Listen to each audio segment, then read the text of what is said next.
ഹൈക്കോടതി വിധിച്ചിട്ടും സ്വകാര്യ ബസ്സുകളുടെ പെർമിറ്റുകൾ പുതുക്കി നൽകാൻ സർക്കാർ തയ്യാറാകുന്നില്ലെന്ന് പരാതി. പെർമിറ്റുകൾ പുതുക്കി നൽകിയില്ലെങ്കിൽ ബസ്സുകൾ നിർത്തിവെച്ചുള്ള പ്രക്ഷോഭ സമരങ്ങൾക്ക് നിർബന്ധിതമാകുമെന്ന് ബസ് ഓപ്പറേറ്റേഴ്സ് ഫെഡറേഷൻ ഭാരവാഹികൾ മലപ്പുറത്ത് വാർത്താ സമ്മേളനത്തിൽ പറഞ്ഞു. 140 കിലോമീറ്ററിൽ കൂടുതൽ ദൈർഘ്യമുള്ള ബസ് റൂട്ടുകളും ലിമിറ്റഡ് സ്റ്റോപ്പ് ബസ് പെർമിറ്റുകളും സ്വകാര്യ ബസ് ഉടമകൾക്ക് നൽകേണ്ടതില്ല എന്ന സർക്കാർ വിജ്ഞാപനം കേരള ഹൈക്കോടതി റദ്ദാക്കിയിട്ടും വർഷങ്ങളായി സർവീസ് നടത്തിക്കൊണ്ടിരുന്ന ബസ്സുകളുടെ പെർമിറ്റുകൾ പുതുക്കി നൽകാത്തത് പ്രതിഷേധാർഹവും ഹൈക്കോടതി വിധിയുടെ ലംഘനവുമാണ്. കേരള ഹൈക്കോടതി 2024 നവംബർ 6-ാം തീയതിയാണ് വിജ്ഞാപനം റദ്ദാക്കിക്കൊണ്ടുള്ള വിധി പുറപ്പെടുവിച്ചത്. എന്നാൽ പെർമിറ്റുകൾ അനുവദിച്ചാൽ KSRTCക്ക് വലിയ സാമ്പത്തിക നഷ്ടമുണ്ടാകുമെന്ന തെറ്റായ കാരണം പറഞ്ഞാണ് ഗതാഗത വകുപ്പ് പെർമിറ്റുകൾ പുതുക്കി നൽകാതിരിക്കുന്നത്. 243 ബസ് റൂട്ടുകളിൽ ഭൂരിഭാഗവും സറണ്ടർ ചെയ്യുകയോ പെർമിറ്റ് പുതുക്കാൻ കഴിയാതെ നഷ്ടപ്പെടുകയോ ചെയ്തിട്ടുണ്ട്.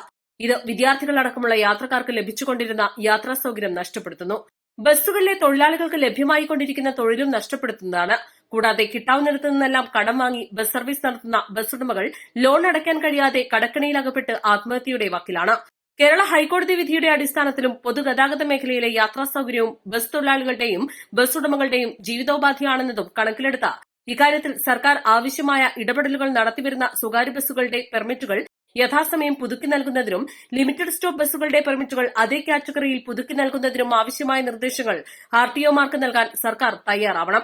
അല്ലാത്തപക്ഷം ബസ് സർവീസുകൾ നിർത്തിവെക്കുന്നതുൾപ്പെടെയുള്ള പ്രക്ഷോഭ സമരങ്ങൾക്ക് ബസ് ഓപ്പറേറ്റേഴ്സ് ഫെഡറേഷൻ തയ്യാറാകുമെന്നും ഭാരവാഹികൾ പറഞ്ഞു.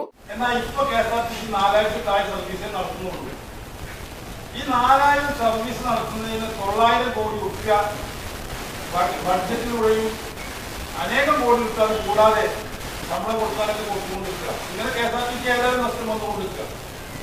അപ്പൊ അത് ഞങ്ങൾ കോടതി ചോദ്യം ചെയ്തപ്പോ എന്താ ചെയ്തത് വെച്ചാൽ ലിമിറ്റഡ് സ്റ്റോപ്പ് ബസ്സുകൾ കൂടി ഏറ്റെടുക്കാതിരിക്കും. അത് ഏകദേശം 1500 ബസ്സുകളുണ്ടാവും. ഈ ലിമിറ്റഡ് സ്റ്റോപ്പ് ഓർഡിനറി ബസ്സുകളിലാണ് ഈ 40 കിലോമീറ്ററുള്ള ദൂരമുള്ള കുട്ടികൾ യാത്ര ചെയ്യുന്നത്.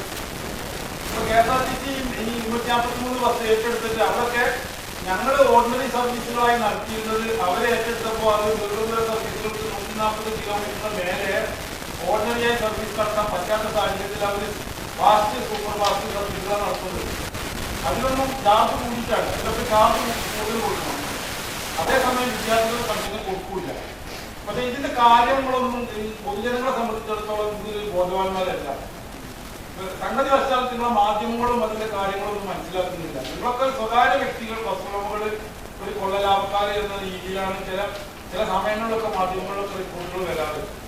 അതൊന്നും നിങ്ങളടുത്ത് വന്ന് വ്യക്തമാക്കാൻ ഞങ്ങൾ പോരായ്മയുണ്ട്. നിങ്ങളടുത്ത് അത്ര ഒരു കാര്യങ്ങൾ വ്യക്തമാക്കുന്നതിൽ ഞങ്ങൾ പരാജയപ്പെട്ടിട്ടാണ്. ഏതായാലും ഇപ്പോഴത്തെ സാഹചര്യത്തിൽ നിങ്ങൾക്കറിയാം, നമ്മുടെ കേരളത്തില് 2010 മുമ്പ് 34,000 സ്വകാര്യ ബസ്സുകൾ സർവീസ് നടത്തിയിട്ടുണ്ട്. ഇന്നിപ്പോ RTO ഓഫീസുകളിൽ നിന്ന് വിവരാവകാശ പ്രകാരം ഞങ്ങൾക്ക് കിട്ടിയ കണക്ക് പ്രകാരം 7,000 സ്വകാര്യ ബസ്സുകളെ സർവീസ് നടത്തുന്നുള്ളൂ. അപ്പോൾ കേരളത്തിലെ 3.5 കോടി ജനങ്ങൾക്ക് 34,000 ബസ്സുകൾ ആവശ്യമായിരിക്കെ ഇന്ന് 7,000 ബസ്സുകൾ മാത്രമേ ഉള്ളൂ. അതിലിപ്പോ എന്താ വെച്ചാൽ ഇപ്പൊ അത്യാവശ്യം സാമ്പത്തിക സൗകര്യമുള്ള ആളുകൾക്കൊക്കെ ഇരുചക്ര വാഹനങ്ങളോ കാറോ ഒക്കെ ഉപയോഗിക്കാം. ഇപ്പൊ ബസ്സിൽ കയറുന്നത് വളരെ സാധാരണക്കാരായ സാമ്പത്തികമായിട്ട് വളരെ പിന്നോക്കം നിൽക്കുന്ന ആളുകളും വിദ്യാർത്ഥികളും മാത്രമാണ്. അപ്പൊ ഇനി സർക്കാർ ഈ നോട്ടിഫിക്കേഷൻ ഹൈക്കോടതി റദ്ദു ചെയ്തിട്ടും ഞങ്ങൾക്ക് പെർമിറ്റ് തരാത്തൊരു സാഹചര്യമാണ് ഇപ്പോൾ നിലനിൽക്കുന്നതെങ്കിൽ ഞങ്ങളുടെ പെർമിറ്റുകൾ നഷ്ടപ്പെടുകയാണെങ്കിൽ ഞങ്ങൾക്ക് ഏതായാലും ഞങ്ങൾ മരിക്കാൻ പോവുകയാണ്. അപ്പൊ ഞങ്ങൾ എല്ലാവരും കൂടി ഒന്നിച്ച് ചിലപ്പോൾ ബസ്സുകളൊക്കെ സർവീസ് നിർത്തിവെച്ചുകൊണ്ട് ഒരു സമരത്തിന് ഞങ്ങൾ മുന്നോട്ട് പോകേണ്ടി വരും. വാർത്താ സമ്മേളനത്തിൽ ബസ് ഓപ്പറേറ്റേഴ്സ് ഫെഡറേഷൻ സംസ്ഥാന general secretary Hamsa Erikkunnan, K. Sathyan, പക്കീഷ കുഞ്ഞിപ്പ, പാസ്മാനു എന്നിവർ പങ്കെടുത്തു. East live, Malappuram.